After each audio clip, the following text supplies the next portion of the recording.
Okay, hello everyone. Good afternoon.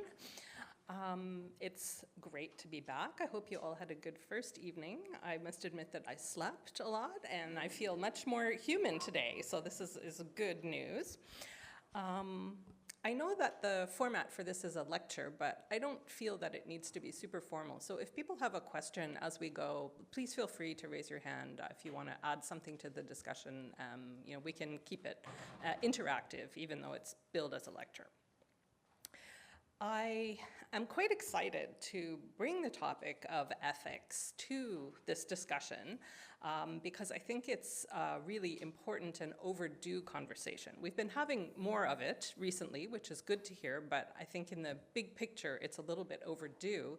And there's a lot of work, therefore, remaining to be done. And I'm excited because you are possibly looking for topics, maybe for your postdoc or for your first position, and there's so much work to be done in this area. So I'm happy to be having this conversation today.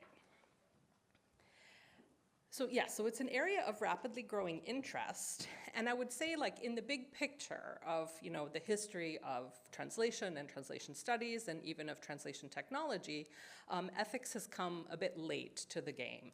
And one of the reasons in the context of technology is, of course, because in the beginning, the focus was all about developing tools. So there were not maybe so many ethical questions when the tools didn't exist. So the first focus was on getting the tools up and working. And then a lot of the literature from that sort of period of maybe the 1980s to the 2010, the focus was on really helping people understand the tools, so describing how they worked and how we could work with them to make them, more, to optimize them a little bit. And so all of that means that there was less focus up to this point on the implications of the tools. So first it was how do we build them, then how do we use them, and now, what happens when we start using them? What are the implications? And of course, we need to remember that tools don't exist in a vacuum, right? They're always in a context of use, they're part of our society, and so when we are considering tools, we do have to consider how they interact with the kind of world around them. So this means we might be thinking about things like culture and society and politics and professional issues, and of course ethics is part of that conversation. Part of the reason that ethics has now become, I would say, almost an urgent point of discussion is because not just in the world of translation, but in the world in general, we're seeing more and more integration of technology into many facets of society where it was not part of our life before. So the AI in particular is really in the public eye, and there are concerns about AI in general in other areas of life, but also in relation to translation and language. And another final point that I would make on this very broad introduction is that the ethics of translation technology is not an isolated thing either. The ethics of translation technology draws on ethics from other facets of life. So ethics of data and information, ethics of business, ethics of professional values, and things like that. So it's all of that to say that it's kind of a complicated issue. So let's first start by, what do we even mean when we're talking about ethics? If we want to boil it down to really the basics, what we're often talking about is a kind of contrast between good and bad, or right and wrong, or moral and immoral. So we're usually talking about those two kind of, extreme options. And we sort of like to believe that in theory, at any rate, if we all behave in the right way, in the good way, in the moral way, then we'll get the right result for society. And that is a good principle to have. But in practice, it gets a little bit messy because, what's good for me might not be good for Jack, and what's good for Jack might not be good for Deborah, and so on. So it's complicated. And so we end up with this kind of tension between what we'd like to see as a sort of universally good, right? Good for the majority, good for hopefully almost everyone. But there's a tension because we all have different values. We all place a different importance on what we think is good or right or useful. And so in the context of translation, for example, we have many different actors in the sphere of translation. So we have the language professionals themselves, the translators, the interpreters, the terminologists, but we also have their employers or their clients. We might have end users of the products, of the translated or interpreted products. We have tool developers and probably others as well in this kind of interacting together. And so what's good for one group or one individual may not be good for the others or not as advantageous. And so that's where the difficulties come in. It's not as straightforward as saying, like, that's good, we all do that, and then we're all happy. It's like, no, some people will be happier than others if we do this or that. So it is a very complex and multifaceted issue or series of issues. A lot of them intertwine or overlap, or we can look at one problem but see it from multiple perspectives. And the other challenge with it, especially in relation to technology, is that it's evolving rapidly. So we think we've kind of arrived at a sort of answer, and then the technology changes again, or there's another use case for the technology that we hadn't thought about before. And so it's a rapidly evolving situation, which means we're not going to find easy answers. If it was easy, we'd have the answers already. But that doesn't mean that we should avoid the discussion. And so I don't think that we're going to answer it, certainly not this afternoon, probably not even in these 2 weeks, but we need to keep talking about it, because eventually what we need is a sort of consensus building. Society has to agree on some of these issues. And so in order to be part of that conversation, and I think that language professionals need to be part of that conversation, and language researchers and teachers need to be part of that conversation. So that means we need to think about the issues. We need to grapple with them a little bit, even if they're not easy or comfortable issues. So that's my goal today, is to kind of provoke thought and discussion, even if we're not going to walk away from here having solved the problem of translation technology ethics. Okay. So I've decided that since we only have 90 minutes, that I can't cover everything, so I've chosen 3 areas to focus on. And the first one is to talk about some of the ethics involved at the intersection of data and translation technology. And we started touching on some of these yesterday, so we'll dig a little bit deeper to that. As we discussed yesterday, we went through a sort of major technological change from that early period of machine translation, where things were limited by the technology itself for a while. The computers were a new thing, people didn't understand them well, and they had very limited capabilities in terms of their power and their storage. Also, very few people had a computer in the early days, and when they did have one, it tended to be a standalone computer, so it wasn't part of a network. And in this era, we know that machine translation was primarily based on linguistics. It was what they call a rule-based approach to machine translation. But for the past 25 to 30, 35 years, we've been in a different landscape. So you guys maybe never knew the old one. I lived through it, and it's quite different today. So now we're in this period where computers are everywhere. They're ubiquitous. They're all around us. They're even on us, sometimes in us. And they're very small, they're very fast, they're very powerful. They can do lots of things that the old computers couldn't do. We also talked about the fact that now we're creating almost all the time. It's rare for us to handwrite important texts, right? Maybe a Post-it note or something, but really important texts that we want to have longevity, we create them in digital form now. And we're able to share them very easily because of the internet and the World Wide Web. And this has kind of transformed our situation from a linguistic, rule-based approach to machine translation to one that we call a data-driven or corpus-based approach. And in this world, data has become a commodity. And not just a commodity, but a valuable commodity. So data is now worth a lot of money. It has real value. And I mentioned this case yesterday, but I'll go over it again because I think it's important to this community. This is not specific to translators, but to scholars. This is a situation that's happened just last month. So one of the major publishers, the publishing world has kind of five. They call them the big five publishers. And one of them is Taylor and Francis. And you might know Taylor and Francis through one of their imprints, which is called Routledge. So many of the translation journals, the interpreting journals, are published by Routledge. And in July, so just last month, Routledge, or Taylor and Francis rather, which includes Routledge, sold access to its authors' research as part of a deal. They sold it to Microsoft so that Microsoft can refine their AI tools.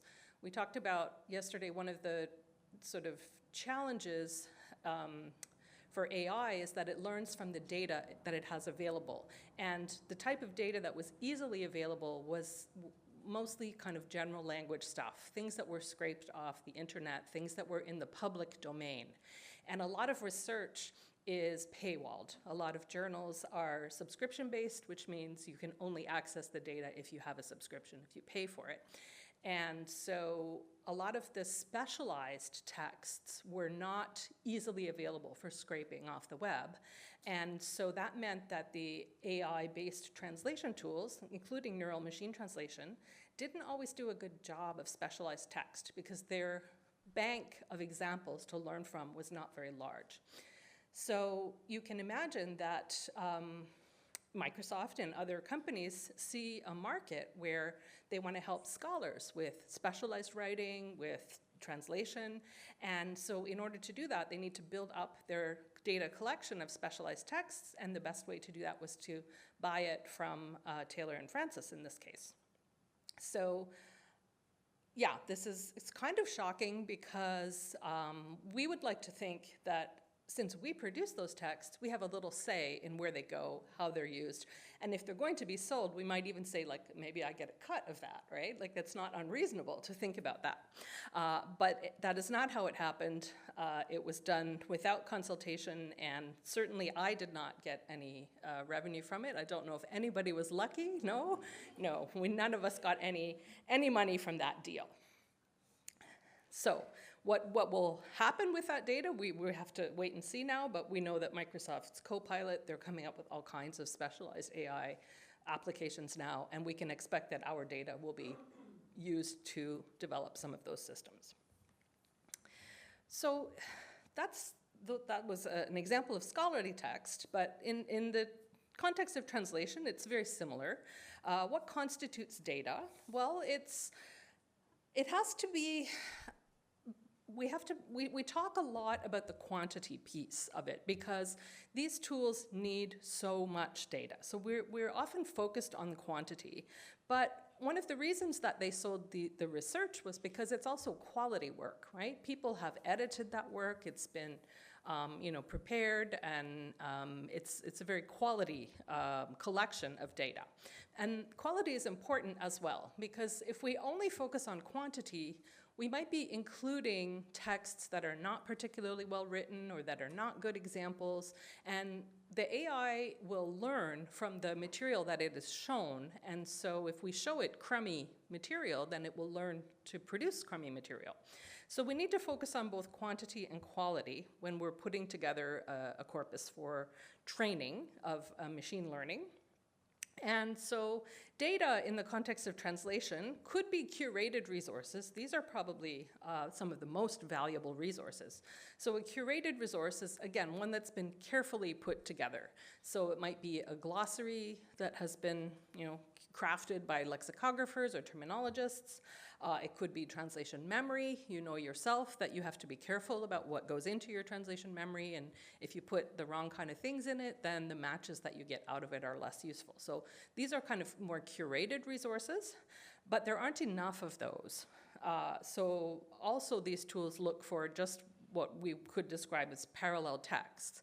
And they put together collections, and I've put that in quotation marks because we'd like to think that a collection of something is well motivated, but often these are a little bit opportunistic. They're about like what's available rather than what would be ideally put in a collection. So they'll go to any website that's a bilingual or multilingual website and sort of scrape data off them. And easily accessible things are in the public domain. I'm not sure how many backdoors these companies like Microsoft and Google have to have access to things that are not public domain, but that's whole part of this ethical question. And then there's also metadata, which can be interesting. Metadata is data about data. So it means information about the texts, the kind of bibliographic information that you would find valuable, like who wrote it and when, was it published, what publisher did you publish it with, maybe information about translators, who translated it, is it a recent work? So that kind of data can also be valuable. And once they've collected the data, what it's used for is essentially for machine learning. That's right now what the use of data is. So we are basically feeding tools. We can feed tools like translation memories, and you probably all have experience of doing that, working with the translation memory. You know that you can build it as you go, but you can also import legacy material. So things, translations that have been done by other people or that were done by you in the past, you can kind of bring them into your translation memory database. And so this same principle applies to neural machine translation and to large language models, but the scale is massively different. And that's why it's very easy to have curated resources at the level of a translation memory, but they become less curated when you need billions and billions of examples. And the data itself can be used not only to feed the tools, but it can also be used to make decisions about how much to pay. So you maybe had the experience of being offered a lower rate for fuzzy matches than for a full match, right? So it can be used for those kind of decisions. It could be used, the metadata could be used for a decision about who to hire, who to give a contract to. That metadata reveals a lot of information about that translator, like how long they took to translate the text, or whether who did which sections of the text and what the quality of them is determined to be. So the metadata can be used behind the scenes for things that you may not realize, but it's all with this goal of increasing productivity and increasing profits for the most part, right? We're in a very commercial age at the moment. And so the advantage, I guess, of the technology is that in principle, at least, it can help us work more quickly. And if we work more quickly, then we can translate a greater volume of work, and that will potentially lead to increased profits. So the question then becomes, who benefits from technology? And how much do they benefit? And on the flip side, who's not benefiting? At whose expense are these decisions being made? So as I mentioned earlier, we have a number of different actors that we can consider in the sort of translation ecosystem. We have the translators, but we also have agencies, clients, end users of the translated products. We have tool developers. We have potentially society at large. So let's take a look at some of the ways that translation technology can affect these different actors. So one of the easiest things, I think, for us to grasp, and probably one of the most irritating things for us, is the question of just finances, payment. So we have translated a text, and we presumably got paid for it once by our client the first time we translated it. And then we are seeing now that our texts are being reused again in translation memories, potentially that are being used by other people, but also definitely in neural machine translation engines and large language models. And unlike some other industries, particularly artists, like songwriters, for example, some literary translators potentially, but definitely authors, can get royalty payments, right? For every time there's another copy of their book sold, or every time their song is played on the radio, they get a residual payment. And this is not happening for translators. So this is a frustration. I don't have an answer for it, but I think we need to be aware of it. It's not happening, and there are other models out there that suggest that it is possible. Certainly all of this metadata suggests that it is possible to know who translated this text before and potentially be able to track them down for a residual payment if there was a desire to do so. So payment is a very visible and very frustrating aspect, but it's not the only one. And I think we need to reflect also on some of the other impacts, because as annoying as it is not to get paid, there are other things happening as well. And one of the biggest is that there's sort of a loss now of agency, right? It may be the case that you as a translator are willing to share your data with some people and for some purposes, but things have been taken out of our control now. We are not asked if we want our data to be part of these large language models. We're not asked if it's okay to use it to train machine translation. And so this loss of agency can play out further down the line, and I'll just give an example. You as a translator might have certain values. You might say, I'm just gonna artificially say, like, you're a vegetarian. You're a translator who's a vegetarian. And so it is completely within your control if you are approached by a representative from the meat industry and they say, hey, we'd like to offer you a contract to translate our document about meat. And you could say, no, I don't want to accept that contract because it doesn't align with my values. And you have agency to do that, and you can turn the contract down. And then you might accept another contract with a different company whose values align with yours, and you're happy to work for them, and you turn over your translation, and they put it on their website. And then a large company comes along and scrapes that data from the website, and they build a machine translation engine, and some other translator or some other person from the meat industry uses that machine translation engine, which has been partly trained on your data, to translate texts for which you would never have given permission or that don't align with your values. So we've kind of lost agency. So, I mean, the vegetarian is one example. We can also imagine defense, missiles, political movements that we don't agree with. All kinds of things could be happening with our data. And we don't have the choice to turn those down because we were never asked in the first place, right? So it's this loss of agency that is a concern to me. And yeah, I think that's one that maybe we don't think about. The money is a little bit more visible, but this loss of agency is something that's starting to be a concern. We are also affected, I think, as language professionals by privacy concerns. How might the metadata be used or misused? I gave you some examples about how it could be used to determine pay levels or even who gets a contract in the first place. And again, we're not always aware of the level of metadata that is kept about us. And we are not, again, always asked if we're okay with that. So privacy is another issue that might be affecting translators behind the scenes. We also have issues of transparency that cut both ways, I would say. We are having access to tools, certainly. Sometimes we have tools imposed upon us, so sometimes we don't have the choice about which tools we use, but the client perhaps or the employer is making the decision.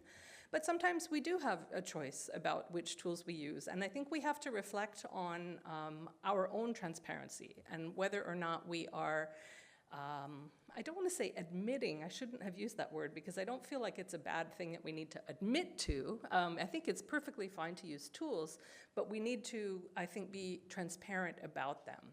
There's a movement now, Alan Melby is one of the kind of champions of it, to develop a sort of standard that will be a label of sorts to put on translation of all sorts, whether it's translation that's done by a person or translation that's done by technology, and they're basically trying to improve the visibility because this helps people who are the end users judge whether or not they should trust the text, how much confidence they should put in their, decisions that they make on the basis of these texts.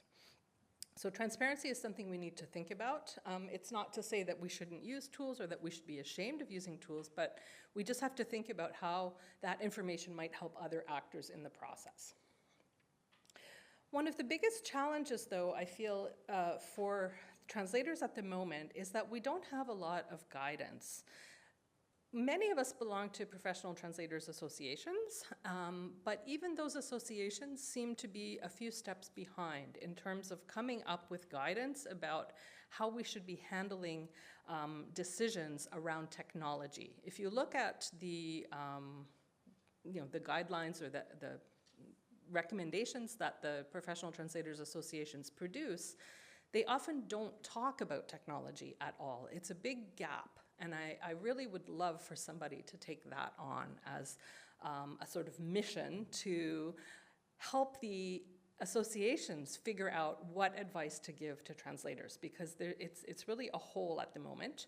So questions that might come up for a translator, if you are faced with a perfect match and you know you're not getting paid for it, but you can also see that it's not a good translation, what do you do? Do you say, well, I'm not getting paid for it, so I'm not going to edit it, I'm just going to accept it? Or do you go ahead and edit it knowing that you're not getting paid for it? And it's a genuine dilemma, because as much as we like to think that we are doing translation because we love it, it's a business too, right? We have to pay our bills, and we don't want to be taken advantage of. So there's no guidance about that from the professional associations. And yeah, another example is when you get advice about post-editing, or the guidelines, the instructions for post-editing that come from the employer are telling you to please use as much of the raw machine translation as possible. To what extent do you follow that guidance when you feel that the machine translation is going to undermine the quality of it? Do you do a really, really in-depth revision of that? Or do you follow the instruction that you received, which was reuse as much as possible? So, yeah. Another choice that translators may be faced with is, again, if you're using translation memory or machine translation, do you make the best choice for the current text that you're working on? Or do you make the best choice for the next one, thinking about the matching potential of these tools, right? These tools work through pattern matching. So if your choice is to make the tool as valuable as possible for you in the future, you may make a decision that is based on a future potential of matching rather than on the text that's in front of you at the moment. And again, these are questions that I feel translators must face very regularly, but have very little guidance about how to handle them. As a community, we haven't built advice around that. So the professional codes of ethics need a big overhaul. Most of them were written in an age when technology was not so prevalent, not so embedded, and it's only becoming more and more embedded. So I think we really need a lot of work to be done by the professional associations, but the professional associations are us. So yeah, so it's like we have to do this work and stop. And we're not doing it because it's hard, I think, right? And it's not our core business. We still are translating, so we're making our living that way, but we are the associations, and this work needs to be done. So this is my plea for anyone who's looking for a project. This would be a good one, very much in need. And also, I think we need to continue investigating how technology is affecting translators. Lucas Nunez Vieira talked about automation anxiety even a few years ago. I feel this is only ramping up as we have more and more AI. So we need to learn more about what translators need for their own well-being, for self-care, for kind of coping, really, with this technology. And we're all sort of struggling individually, I think, at the moment, and we don't really have a good sense on how it's affecting the profession as a whole. So those are some of the ways that translators might be impacted. And mostly, as I say, it's a gap in our knowledge. We need to know more. So there's lots of research topics that could come out of that. How about some of the other people, some of the other actors in this ecosystem? We know that agencies or language service providers have a different perspective. They often treat data as a kind of deliverable. So you have to hand over your glossary or your translation memory as part of the assignment, right? Yes, you have to hand over the target text, but along with that, you might also need to deliver your translation memory or your glossary. And they often are the ones who set the terms for how the data can be reused in the future. So it's your data, but they kind of treat it as a deliverable, and then they kind of treat it like they own it. They own the data. And from a legal perspective, it's not entirely clear. Certainly, it might differ from one legal system to another, so there's no kind of general practice about who owns the data. Copyright is clear enough, but copyright was developed with the idea that it applies to texts. But what we're seeing now is that data can be much smaller units. It's still valuable at smaller units, right? It's not entire texts that are necessarily part of the pattern matching process for these tools, but it's segments, chunks of texts, words, even like morphemes are being used by some of these tools. So how do you copyright a morpheme? You can't, right? It's not possible. So the limits of copyright, like we've kind of hit the limits of it. So even if copyright laws are there, they don't always apply to these smaller chunks of data that are being partly, what are being reused by these tools now. So when we don't have a law to fall back on, then we have to kind of fall back on a practice. So what is our convention? How have we sort of as a group been handling this? And unfortunately, the convention is not in our favor, right, as language professionals. The convention has been, as I said, for these agencies or companies to take ownership of our data. And we, as individuals, often don't feel like we're in a position where we can assert our rights. We might be afraid that we won't get another contract from them, so we don't want to fight back. Or we might be afraid that we'll get a bad reputation among all of the agencies, right? Or that we won't be paid. They might say, well, if you don't hand over your translation memory, I'm not going to pay you. So we feel a little bit powerless, and this convention, unfortunately, is what has become a little bit entrenched now, right? It was a sort of started off small, but it's grown, and now it's sort of seen as the norm, even though it's not on a legal basis. It's a convention, but it's a very now entrenched one, and it's hard to reverse. I've already mentioned the secondary payments, right? This is another convention that seems to be emerging, that for some reason translators don't need to be paid for secondary use of their data. And if we are not careful, that will also become a very entrenched thing that is hard to reverse. And metadata we've already talked about. So those are some of you can see already the tension between what's good for one group is not necessarily what's good for the other group. How about clients? So now we are thinking about a client who is not bilingual. That's why they're hiring a translator or who are going to an agency in the first place. So they're relying on the agency, perhaps, to make good decisions about workflow. The client says, I'm willing to pay for this, but I'd like you to be choosing a method that's efficient. I don't want to pay more than I need to in order to get a good product from you.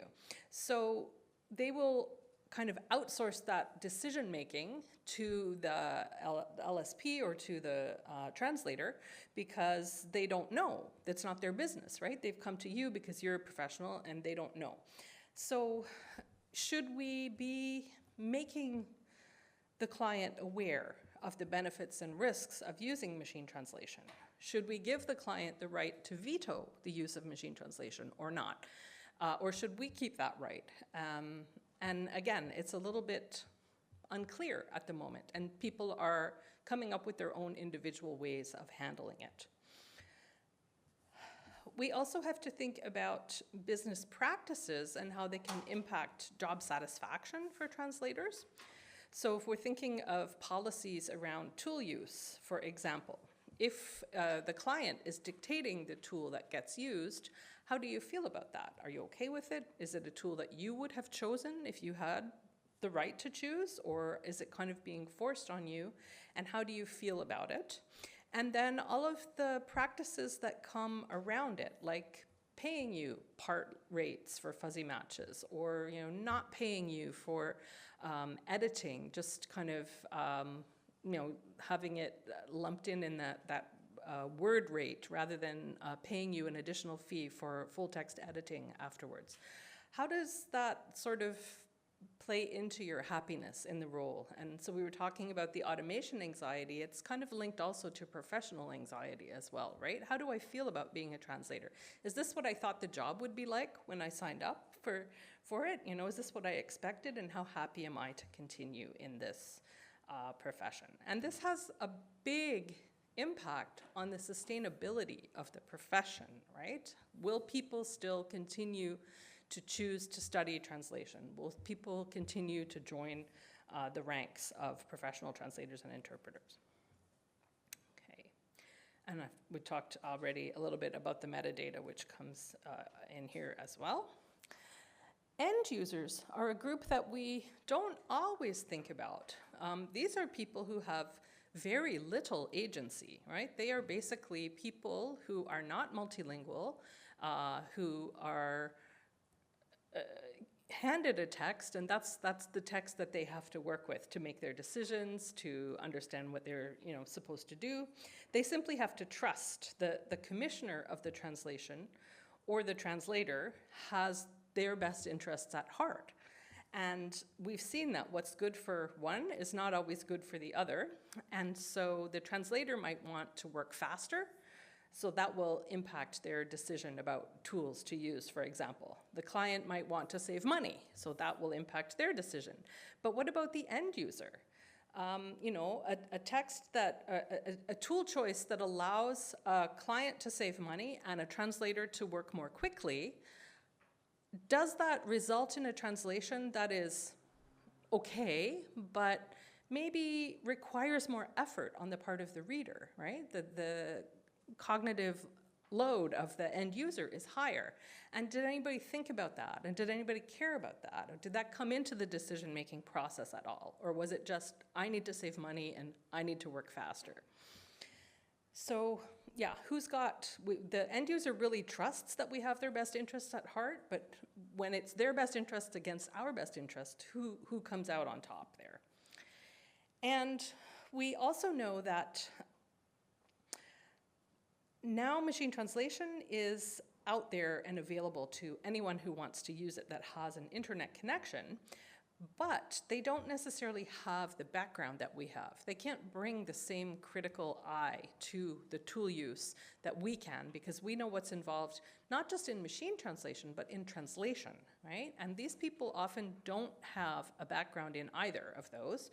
And so we also need to think, and this will be the topic a bit later, about what is our social responsibility towards end users as a profession, and helping them to learn about machine translation so that they can be more savvy users. To what extent are we responsible for the rest of society at this point? So we'll come back to that idea a bit later. And then we have tool developers who are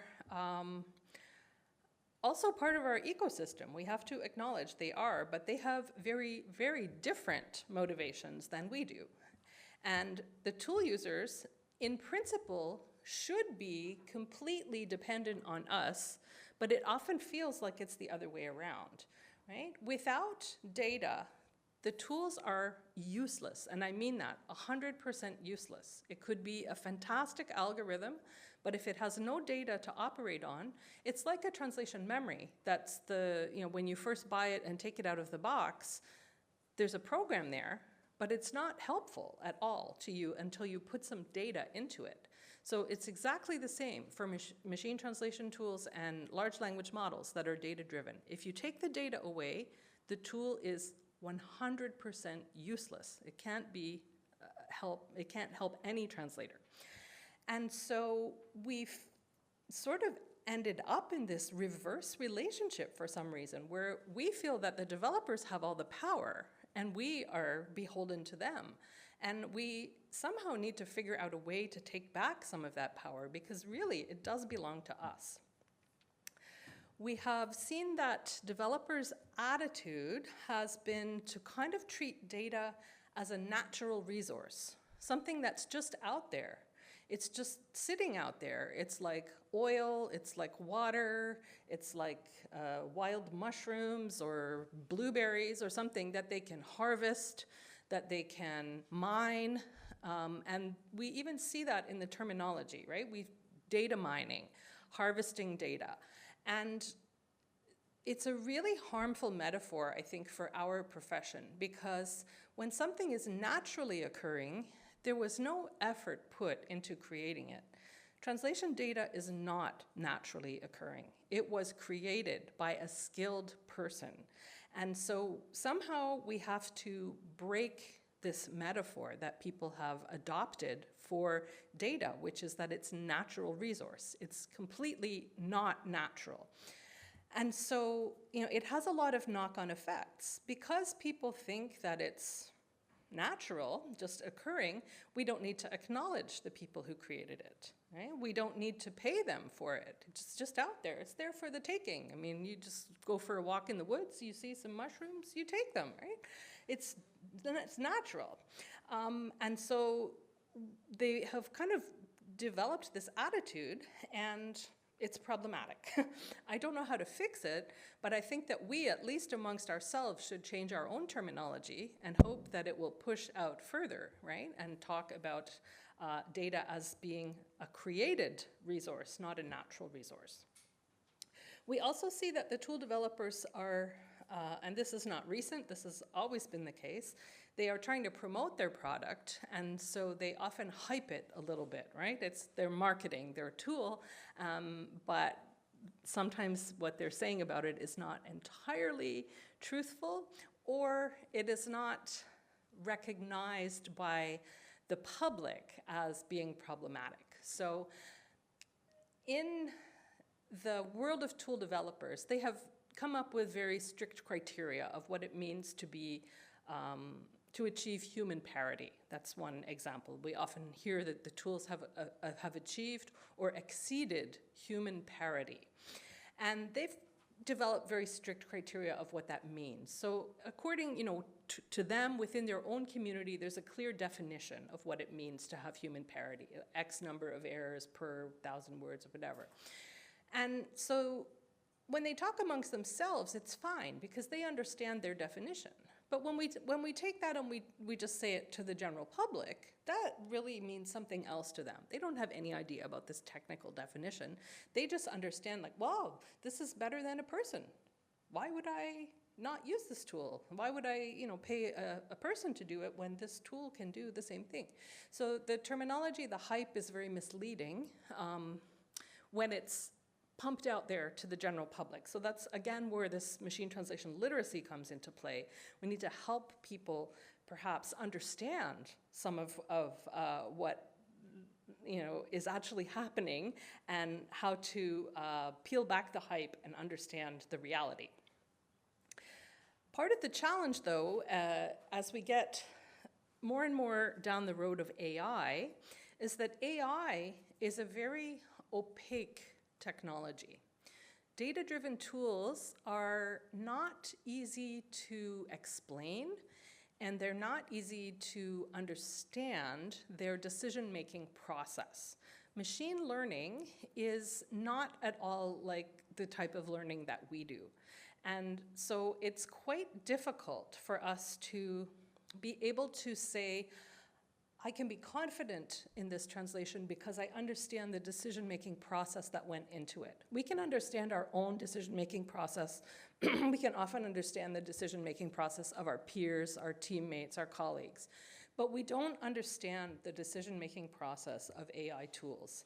And I don't mean just that translators don't understand it. I mean computer scientists don't understand it.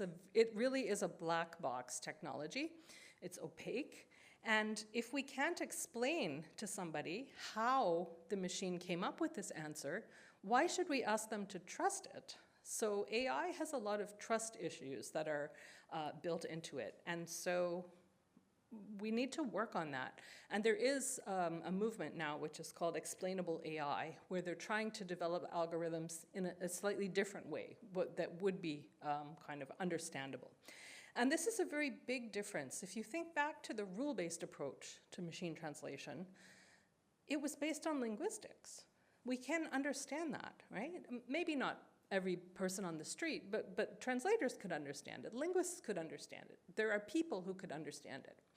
Even the statistical approach to machine translation, again, maybe only a small subset of people who were very strong in statistics could understand it, but it was understandable, statistical machine translation, to people with a knowledge of statistics. Now, neural machine translation is not understandable by even the people who developed it, right? Machine learning is giving information to a machine and getting information out of a machine and not understanding how you got from A to B, what happened in the middle. And if we can't understand it, how can we trust it? So yeah, it's getting, it's getting to be a big issue that didn't apply to technologies in the past. And we have also, for anyone here who's interested in legal issues, we have questions of liability that are coming out. Who is responsible if somebody makes a bad decision based on a crummy machine translation? Who is responsible? If somebody gets hurt, if somebody loses a lot of money, or if somebody's reputation gets trashed because of a bad machine translation, who's responsible for that? Is it the developer of the tool? Is it the person who chose the data? Is it the tool itself? I mean, at the moment, we can't hold technology liable for things, right? We can only hold people liable, but which people? Who? So many people have contributed to that, some knowingly, some unknowingly. Who is going to be responsible? And sadly, it's probably going to take a horrific disaster before we actually make a decision about this. At the moment, it's really unknown, especially when it's people just using the free online machine translation. It's one thing if it's gone through a professional translator, and that's one of the motivations that I mentioned. Alan Melby is working towards getting standards for labeling different types of translations and whether or not a person has seen that or validated that. Again, we're not trying to say that tools are terrible. We shouldn't use tools. Of course we should use tools, but at the end of the day, do we want to release raw, unedited machine translation to people, or do we want to say, no, a person has at least validated that this is correct? And so professional translators can have professional liability insurance, and many of them do, but a machine translation tool doesn't have professional liability insurance. And who is going to be responsible for mistakes that happen because of machine translation? So this is a question I don't even know. I guess it's going to require lawyers and legislation to have it dealt with, but it just seems to me like a disaster waiting to happen. And I think it will take a disaster possibly before people jump on legislating it. Yeah. Okay, and then we have society at large. And society, as I said, have free, meaning they don't pay money for it, convenient access to machine translation. But there could be costs. What are the costs? If not financial costs, there are definitely risks. And a variety of risks. And so we have to think about what effect is this going to have on society. One of the things that troubles me is that it's getting to the point these tools now need not only so much data, but also so much processing power. And we're going to get to that in the next section. We're going to talk about the technology that is needed to run, to train these large language models and to fine-tune these large language models is getting to be on a scale that is not something that a small company can have. It's not something that a university department can have. Only the very large and wealthy companies like Google, like Microsoft, like Amazon, like Meta, they are the only companies that have the infrastructure to train these models now.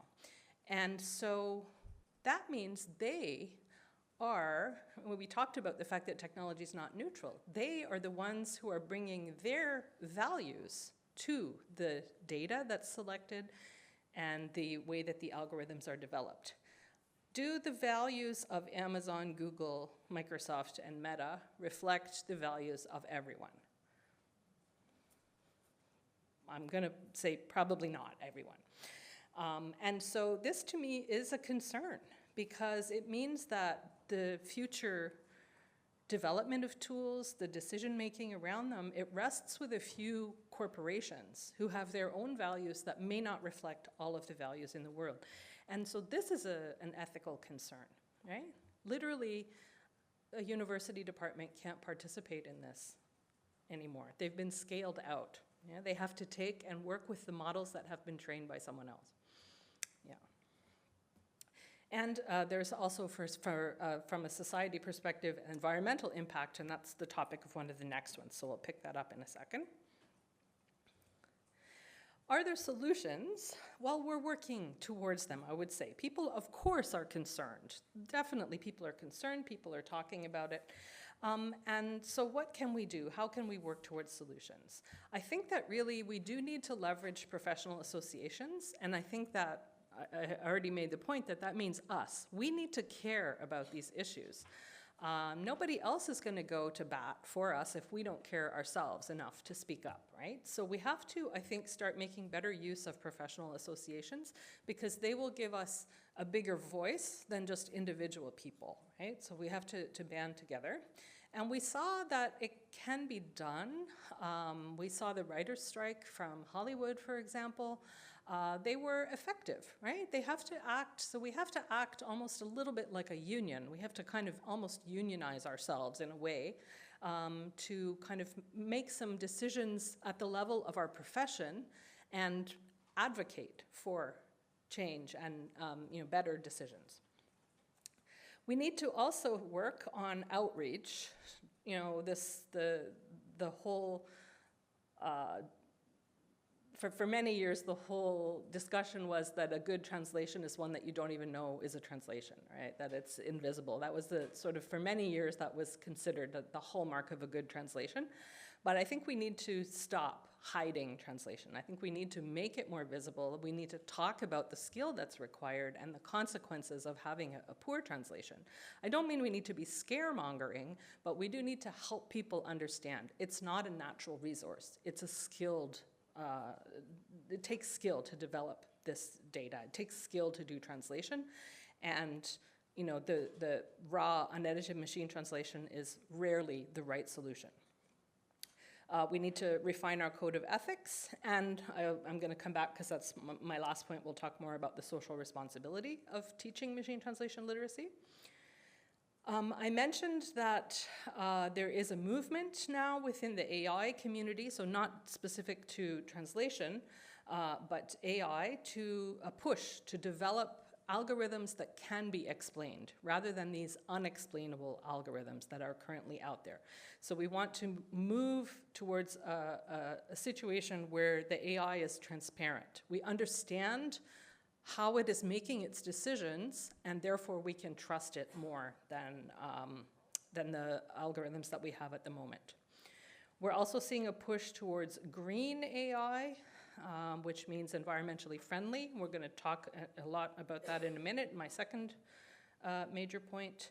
And I think we need to, as I said, kind of work towards a consensus in our community about what are some shared principles that we can have so that it's not always, everyone thinking, well, what's good for me? Sometimes we have to think about the larger collective good, right? And so, but we need to come to some consensus. I think we also need to become more aware and maybe a little more nuanced in our understanding of use cases for AI or use cases for machine translation. I think there are some good use cases for machine translation, and there are also some terrible use cases for machine translation. We tend to talk about it too globally, I think. We talk about, is machine translation good or bad? And the answer is much more nuanced, right? It could be good for this application, it could be less good for something else. And even we talk about, things like health. Well, health is, instinctively you feel that's a terrible use case for machine translation because, what's more valuable than our health? We don't want our health riding on that. But if we think about the larger healthcare system, are there pieces of it where machine translation could be helpful? Not necessarily for the diagnosis, but maybe for booking an appointment. So even healthcare is too broad of a use case. We need to start drilling down much more on what can be useful. Because not all AI and not all MT is equally harmful. And of course, all of our decisions should be evidence-informed. So that's our job. We're the researchers. We need to generate more evidence about a lot of these things in order to regulate AI, in order to regulate MT. We need to observe and understand it in much more detail. Okay, so those were some of the key issues around data. What I'd like to talk about now, unless anyone has a specific question or discussion point they'd like to raise, I wanted to talk a little bit more about the environment, because this is a facet that I think it's not always top of mind for translators, right? It's something that maybe we're starting to become more aware of, but it wasn't necessarily the first thing that you think about when you think about translation technology. It's like, oh, what's the carbon footprint of that? This is not our first thought. So I'd like to just put it a little more top of mind for you.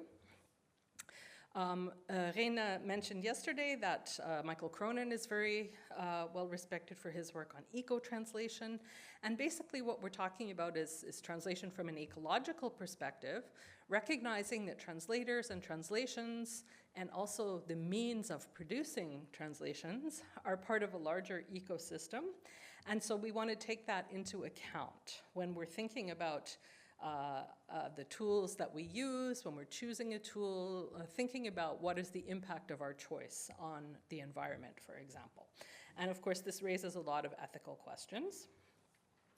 So we are still talking about big data.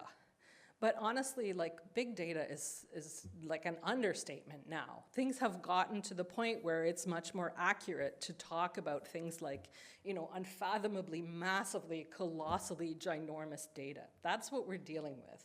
Big data just doesn't really grasp the scale of it now. And we're talking about such a large volume of data that it has changed the way that we need to think about storage, about processing that data, about the computer's physical makeup of the computer that we need to process the data, how we manufacture hardware, how much electricity they use, and how we cool them. So what we've actually done is we've kind of gone almost in a big circle. I talked about the computers from the 1940s and 50s, those early days of computing, when the computer would fill a whole room, and now we're at a point where we have a computer on our wrist. So we went to that small. With this level of data, we are back to needing the computer on our wrist, but enough of them to fill a room, enough of them to fill a building, enough of them to fill several buildings. So the computers themselves are smaller, but there's so much data that we can't just have one of these little microprocessors. So we're still using the microprocessor data, but we need many more of them. And this has massive impacts on the environment. So generative AI, so neural machine translation and also large language models, are trained on vast corpora. But I want you to think about the difference between looking something up and creating something. For us, even, there's a big difference in effort, right? You want to look up something in an encyclopedia, that's like a process, but creating that encyclopedia entry is a whole different level of work, right? So looking something up is what we used to use computers for. We used to look things up. Now we're using them to generate. It's a whole order of magnitude more effort. And the problem is that with these large language models, every time you ask a question, you query the model, you prompt it to do something, the whole network is activated. It would be like if your whole brain had to be used for every single thing that you did. We know that's not true. We know that, different parts of our brain are responsible for different activities. We have a part of our brain that specializes in speech and language. We have a part of our brain that specializes in motor skills. We don't use our whole brain for every little thing that we do, but these tools do that. They use their whole brain every time. So it's not really a brain, but it's like their whole model. So every time you ask a question, the whole model lights up. And generative AI uses, because of this need to use the whole model, it uses 33 times more energy than a machine that runs a task-specific software. So you think about a very specific task like, Excel can add up a column, right? It would be like as if in order to get Excel to add up the column, you also needed to fire up PowerPoint and Word and all of the other tools at the same time in order for Excel to do its job, right? So that's what we're dealing with. It uses 33 times more memory, more energy. And we also have to think about the cloud. What is the cloud? When we're talking about energy problems, we're not really talking about our smartphone or our laptop. These are not having a huge carbon footprint. Even all of our laptops together are not having a huge carbon footprint. When we talk about the cloud, what we really mean are server farms, these kind of giant data centers. And these centers are often several hectares, several hundred hectares in size. The largest one apparently has more than 400,000 server racks. And so you just think about rooms and rooms and rooms and rooms of computers. And they run 24 hours a day because they're serving people from all over the world. So somebody's always up, somebody's always querying something. They are running for 24 hours a day, but we don't think about them. And the cloud is a very abstract way of thinking about it. But really, when we talk about the cloud, we're talking about a giant data center somewhere. And these data centers, they run 24 hours a day, and you can even imagine yourself, you've felt your laptop can get a little bit hot if you're using it sometimes, right? These tools need to be cooled, and so they generate a lot of electricity, first of all. In 2022, there's an estimate that the data centers in existence in 2022 used enough electricity that was equivalent to the nation of Japan. Japan has 125 million people, and it's expected to double between 2022 and 2026. And if we keep on at that rate of doubling, wow, that's a lot of electricity. And for every 100 watts that you spend on running the server, so every 100 watts of electricity that's required to run the data center, you need another 50 to cool it down. So it's not just the cost of running the electricity, it's also the cost of cooling the machines. And that takes millions of liters of water annually at each data center. So now we're in a situation where we have data centers that are hogging all the electricity and taking all the water. And where is this happening? This goes back to our conversation about privilege and marginalization. Most of us have never seen a data center, probably, because they're not downtown, right, in places where we live. But Chile is one country where it has become a center. The Chilean government made a deal with Amazon, Google, Microsoft, all the usual players, the usual suspects showing up again. There were already 22 data centers built in Chile, and the government has approved 28 more. And of course, it's because Amazon and Google and Microsoft are paying to have their data center there. But are they really paying enough? Because they are really having an impact on the environment. So Chile is in the middle of a drought already that's expected to last another couple of decades, and these companies are coming in and making it worse by taking all the water and using all the electricity. We also know that the hardware technology, the batteries in particular, are requiring special minerals to make batteries for computers. And one of the most important minerals is cobalt, another one is lithium. And where are the mines for these? They're in countries as well that are perhaps being taken advantage of by some of these large corporations, right? So if we think about the carbon footprint of a mining operation, just the environmental pollution and damage that's caused by mining. Lithium mining in particular uses a technique called brine mining, which basically soaks the ground and then extracts it sort of with the help of liquid. So again, it's a very water-intensive type of mining, and it causes pollution to the surrounding groundwater. And we also have lots of labor issues linked to these mining operations, where the pay is perhaps a good pay for the local region, but not really a generous pay if we take into account the damage that's being done to that region by it. So we have a lot of what's called extractivism, where we're really taking away the natural resources of regions in order to support these large data centers. And we have to ask who's profiting from this AI, who's using it, and who's paying the price. Is it the people in the Democratic Republic of Congo who are saying, yeah, we need more AI, we need more AI? Probably not, right? But they are the ones whose country is being damaged by the physical needs of these data centers. When we get to the training of it, so once we've got our hardware, we've got our data center up and running, how do we actually get a large language model? We get the large language model by machine learning, by training.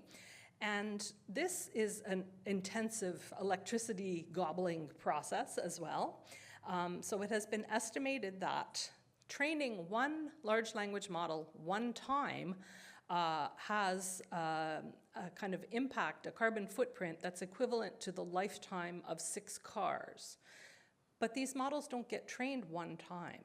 They're constantly retrained because they have to be updated. You know that one of the problems with ChatGPT, the free version that went out, was that it kind of stopped in 2021, right? They kind of didn't have any data that was more recent than 2021. So if we want these tools to be able to be up to date, we have to keep adding new data to them. And every time we add new data, we have to retrain the model. And so this 6 cars is for one training, but if we're constantly retraining and fine-tuning them, it's more. And so, yeah, we think about what is the impact of that. So again, what are the solutions? What can we do? There is a movement now which is called Green AI, and I hope that it will be extended to be Green MT as well, although MT is a subset of AI. But I think we as a community need to think a little bit more about it.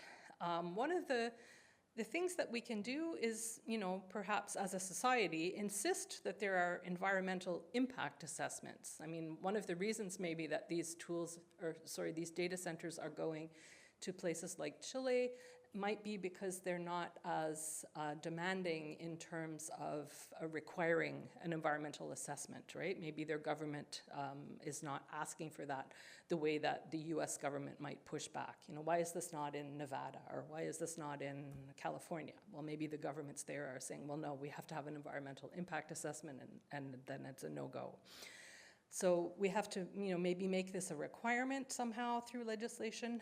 We need to think about, instead of just using all that water to cool the systems down, could we take the heat and direct it somewhere? Could we use that excess heat for something else? But this might entail putting the data centers in certain locations. There's probably not a big need for excess heat in the middle of a desert where nobody lives. So how do we get that energy to where it's needed? Another reason that Chile in particular has been targeted for data centers is because their government offered tax breaks. So maybe we have to say, like, this is not cool.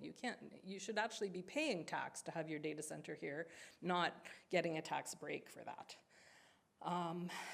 The thing that we need to press our colleagues who are the developers on is to develop more efficient algorithms. Why do we have to have the whole model active to answer a question about this, right? Why can't we learn from the way our brain works maybe and say, like, oh, let's have part of the model that focuses on this and another part of the model that focuses on something else. So we have to become more efficient in the way we design the algorithms rather than having them just light up the whole model for every type of question. And I think we also need to push to have reporting about how much time did it take to train your model? How much energy was used to train your model? That way, we as consumers or users of the tools could start to make choices. We could say, I'm not using that one. That is so environmentally unfriendly. I'm going to make a choice that I would use this model that's more efficient, that uses less energy. But we can't do that right now because we don't know, right? We don't know how much energy. So it's not like we're making bad choices. It's sort of like we're in the dark. We don't know what to choose. So I think we need to, as a group, start being aware, right? So this conversation is good for that, and we need to share this with other people, raise awareness, advocate for responsible solutions. Not everything is within our power. We're not the developers, but we can say, yeah, you want me to use your tool? I'd like some information about it. It's like the packaging on nutritional information, right? When you go to the grocery store, you have some power because you can look at the labeling on products and you can see which one you want to buy. And if things are really unfriendly to the environment, we can maybe vote with our feet, which means choosing other tools or only using tools when they're truly beneficial for the needs that we have. And just to remember that we are a part of a larger ecosystem, right? That the translation profession is not guiltless in terms of contributing to environmental problems if we continue to use these tools. Okay, and then the very last point that I wanted to make, because I know we're coming close to our time, was to raise something that I don't hear people talk about this very much in terms of ethics, but I think maybe we should. And it's to think about the ethics of care and how that might intersect with translation technology. So what do we mean? The ethics of care is a broad field that emphasizes the importance of understanding the perspective of a disadvantaged group as part of our ethical decision-making as a society. So it's about thinking of other people, not only ourselves, right? And it started out in psychology, was where it was first introduced by Carol Gilligan. It's often associated also with feminist ethics. And it started in the 1980s, and it was largely in sort of health, but it's starting to grow. It's starting to be recognized that these principles can apply to other aspects of society as well, beyond health. And it first came to my attention. I read a sort of short piece online that was about the COVID pandemic. And it was written by a Canadian guy, and he basically said the pandemic is calling on us to look beyond our individual needs and to act for the collective good. He said, so, we might think that by washing our hands or by staying home or by social distancing that we're doing it for ourselves, right? We're trying to protect ourselves. Nobody wants to get COVID, so I'm going to wash my hands, then I won't get COVID. I'm going to stay home, I won't get COVID. He said, but we also need to think about how it's not just about our own self-preservation, right? That, yes, that can be a good reason so that you don't get sick, but think about it from a larger social perspective. And he said, in short, the reason that it's important for everyone to do their best to avoid becoming infected is not just about their own self-preservation. It is, in a much more significant sense, about preserving the well-being of the collective and those most vulnerable to the worst effects of the virus. So that by staying home, you would be protecting somebody who had a very low immunity, or who was, for whom that was the only option for them, that everyone had to kind of keep their distance so that we could protect that person. He said we need almost a mind shift about thinking about how our actions are not just for our own good, but for a greater good. And so he got me thinking about that, and I started looking into care ethics a little bit. And essentially, it's not that difficult. There are three main points. One is that first of all, you need to be aware of the needs of others, right? So you have to understand what other people need. Then you have to be willing to take an action when needed. And you also have to have the knowledge required to provide whatever solution is needed to the problem. And the first one seems to be like, okay, we can get a handle on that. And the third one, we are definitely people who know a lot about translation. And so where we maybe need a little bit of work is in this second part here of being willing to take action. So how do we get from that pandemic to machine translation? If we think about being aware of the needs of others, I think it's becoming glaringly apparent through the media, if nowhere else, that there are people out there using machine translation who have no idea what they're doing, right? So the media reporting on that shows us that that's true. And we know that as translators, as translation educators and researchers, we understand translation and we understand machine translation. So we have the knowledge. What's missing is, why should we help? What's in it for us? And when I first suggested that machine translation literacy might be a sort of social responsibility for translators, that we really should take that responsibility seriously, some translators pushed back at me and said, well, why would I help people who are trying to take my job away? Why would I help people who are using these tools to put me out of work, or who use them and who just disrespect what I do? Why would I help them? That's not my responsibility to help them. And I thought, oh, well, maybe you're right. And I thought about it a little bit more, and I sort of think like we need to look beyond that. And so one of the things that I did was I sort of started to look at, are people really using MT to take our jobs away? Is that true?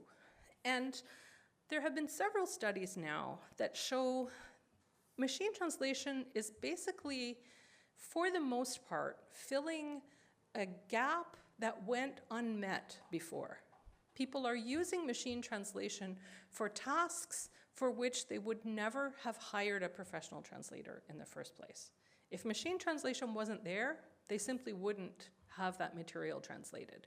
So there have been several studies. So Mary Nurminen and Nico Papula did a sort of survey which showed that for the particular tool that they were looking at, which was called PDF Translator, they surveyed just over 1,500 people, and they found out that most of the use was for study, so students were using it, but those students weren't going to hire a professional translator to do their homework. No, they weren't. And that there were a lot of leisure activities as well. I also did a study. Now, I did it with students in particular, so it's not a surprise there that they were using machine translation for their coursework, but also for a lot of leisure activities. Some people drilled down a little further and asked, very specifically, what are you using machine translation for? And we can see here that a lot of people are using it to do internet shopping, for household business, for travel, to read the news, for entertainment. They were never going to hire a professional translator for this type of thing. So it's not really true that machine translation is taking our job away. Machine translation is filling what was previously an unmet need. Here's another example of a survey, this one done in the UK. And again, you can see that the types of things people are using it for, there are one or two that are concerning. Yeah, there are definitely a couple of uses that are concerning. I was in an urgent situation at a hospital, but that is not the majority of the use cases. So I feel that people are not using machine translation necessarily for things that they would have paid a translator to do in the first place. So the takeaway from this is that many of the uses are for what we might classify as low-risk tasks, looking at social media, entertainment, curiosity, tracing their family tree, and that it was not something they would hire a professional translator for. There are, though, a few high-risk tasks. So we saw some in healthcare, some in legal settings. It's not zero. So we do need to be concerned about it, but it's not as high as we might have feared. There are some success stories. People have used machine translation successfully in a healthcare setting, but there are also some that have problematic outcomes. So we do need to, I think, raise awareness about risks and consequences, because as the technology becomes more and more available, more and more powerful, we may see an uptick in this risky use of machine translation. And I think that we do have, in my view, a kind of responsibility to help where we can. So machine translation literacy is kind of what I've framed as a sort of outreach to people who are not translators, people who don't have a background in translation. And I have tried to start developing resources that can be helpful. So I've got a series of infographics, for example, that can be shared. And it kind of culminated last year with me writing a book called Demystifying Translation.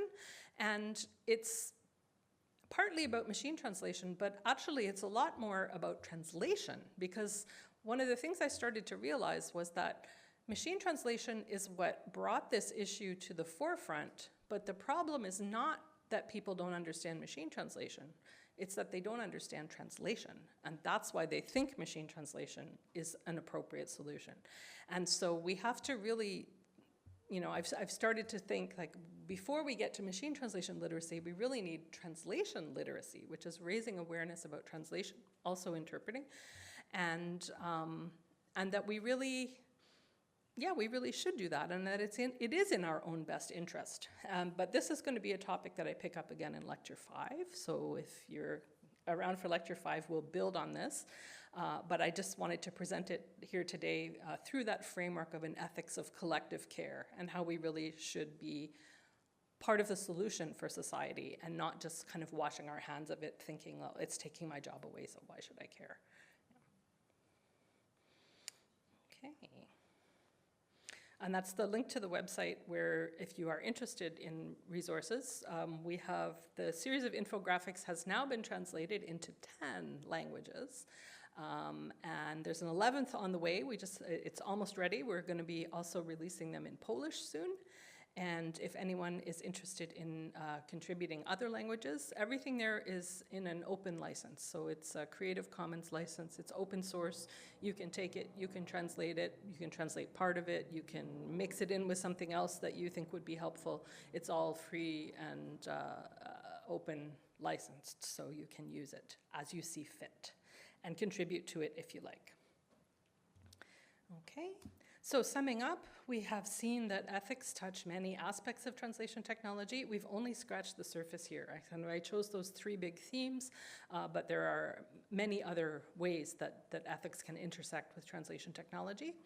Some of the key words, things to, you know, kind of think about are agency. How does this affect our ability to control our own working situation, our own product, our own choices about which tools to use?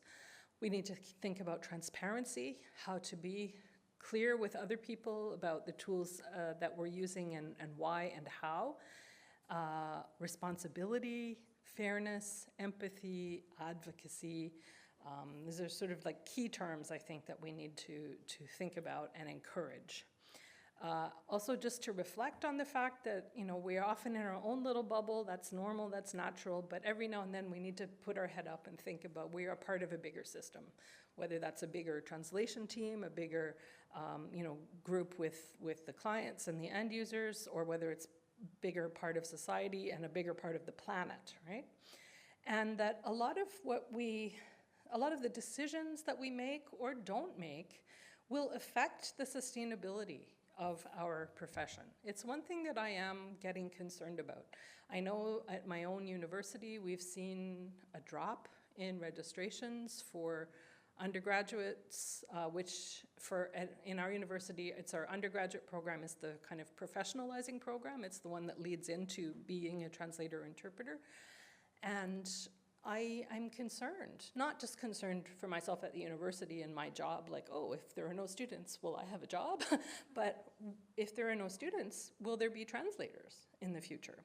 And so I do think that we have to think about these questions. Why are students not coming? Is it because they are afraid, or their parents who might be financing their education are afraid that there won't be any work for translators? This is where we have outreach work to do, I think, because I'm confident that AI will not replace me, but I will retire at some point, and if no one else has trained as a translator, then it is effectively replacing translators, but not for the right reasons, not for the reasons that people think, not because the AI is so good, but because no one else is coming to the profession. So how can we relieve some of that anxiety or dispel some of the myths that AI is going to replace translators? I think as a group, we do have to worry about the sustainability of our profession. And a lot of it is, I think, around outreach and education. Which is a big ask, because we don't make money from that side of things, right? Like, we make money from being translators, being researchers. But as a group, I think we have to kind of, and again, this is where the associations, we need to leverage them, but also to remember that we are the association. So, yeah. Okay. So I'll end it there, and I'm sorry, I, again, didn't leave very much time for discussion. I have too much to say.